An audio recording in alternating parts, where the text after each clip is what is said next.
Bienvenidos al tema de esta semana, donde vamos a hablar acerca de la función de la ética y de si es posible aprender la ética. ¿Qué es lo que vamos a ver? Iniciamos esta semana con un foro de discusión en el que analizamos el dilema ético de los bebés diseñados genéticamente. Algunos de los cuestionamientos que se analizaron fue: ¿existe una moral innata?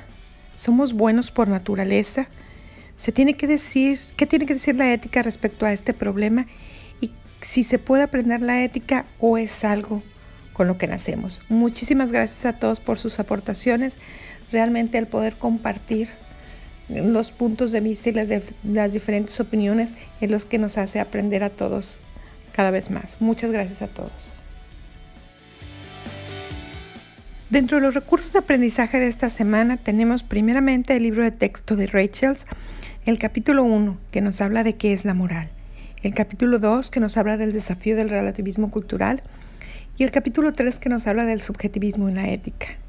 Además, Alain Botton nos habla sobre la sensatez del pesimismo y Fernando Sabater sobre ética y ciudadanía. Y tenemos algunos videos donde nos hablan de qué es la ética, un primer fragmento de una conferencia de La Cortina, un video sobre el relativismo cultural y su historia, y una plática de Ágora en la cual se dialoga sobre el relativismo moral. ¿Cuáles son algunos de los puntos importantes en los que ustedes deben enfocar su lectura y su aprendizaje durante esta semana? Iniciamos hablando de cómo quizá para algunas personas la ética no es un saber útil o provechoso, pero hemos visto antes que la ética es una reflexión de cómo debemos de vivir para que de una manera deliberadamente mejor.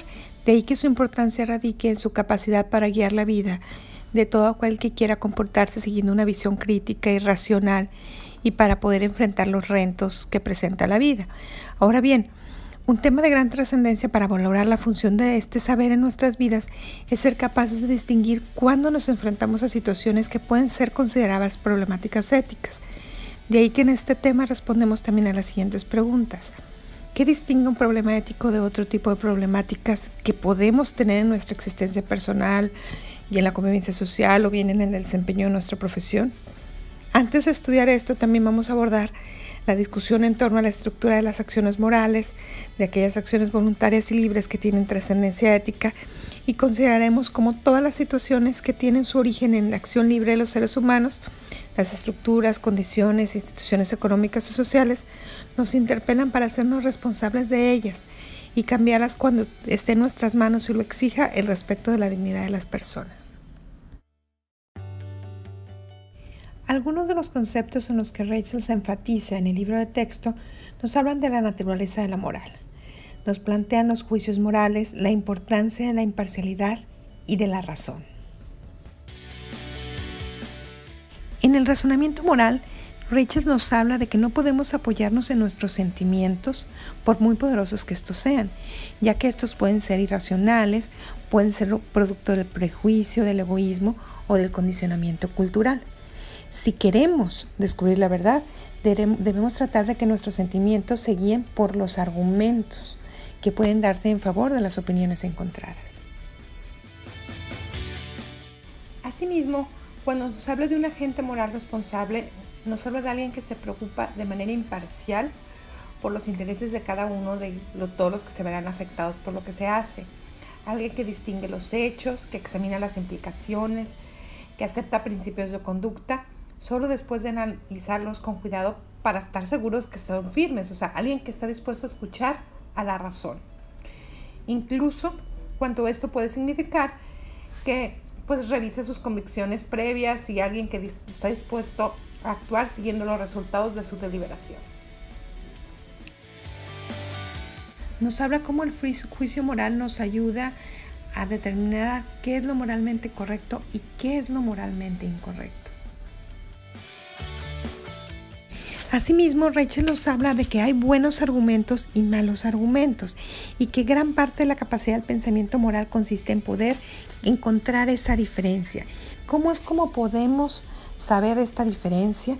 Primeramente tenemos que tener una visión clara de los hechos y evitar los prejuicios humanos. También nos habla del requisito de la imparcialidad, donde nos habla de que los juicios morales deben estar apoyados en buenas razones. No en sentimientos ni nada, sino simplemente tener el peso de la razón. Asimismo, también nos definen el concepto de que es un problema ético. Un problema ético es una situación, un conjunto de hechos o circunstancias que tiene que ver con la acción humana en espacios de libertad y con las consecuencias que genera para la vida de otras personas dicha acción. Asimismo, otro de los conceptos importantes que vamos a ver es, quizás se han preguntado si es útil tener en el TEC una clase de ética, porque la educación moral ya la recibieron en casa. Pues ciertamente han adquirido algunos criterios morales por las enseñanzas de los padres, por la influencia del entorno y de la cultura en la que se encuentran inmersos.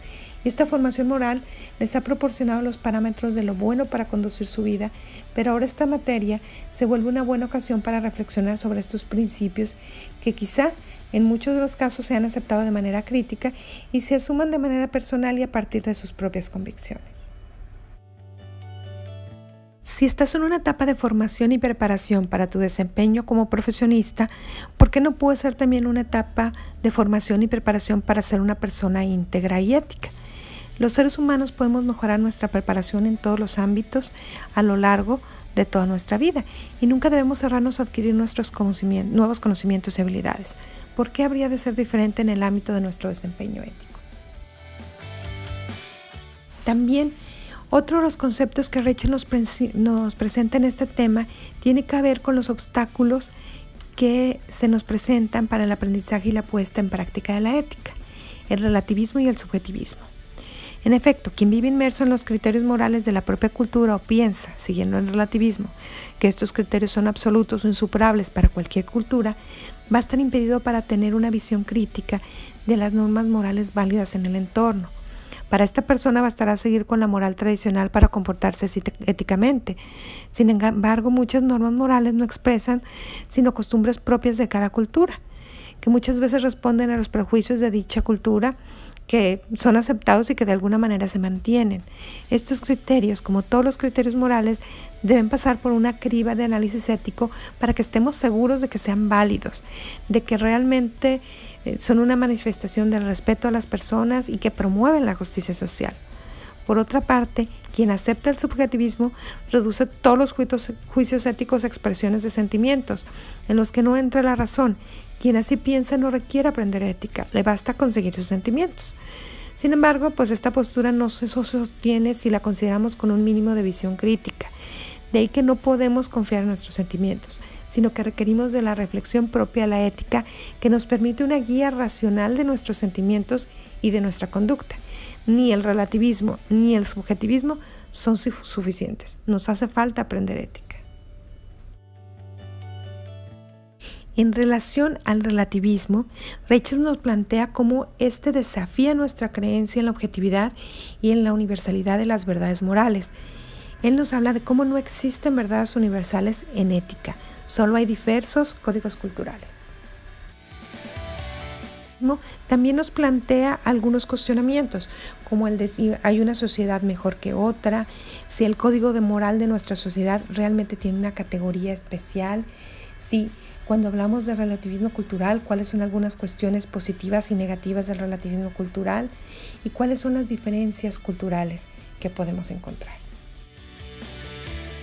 Si tomamos en serio el relativismo cultural, no podemos hablar de que las costumbres de otras sociedades son moralmente inferiores a las nuestras. Solo podríamos decidir si las acciones son correctas o incorrectas considerando los criterios de nuestra sociedad, y se cuestionaría la idea del progreso moral. ¿Qué podemos aprender del relativismo moral? Nos previene de suponer que todas nuestras preferencias están basadas en un criterio racional absoluto y nos permite tener una actitud abierta.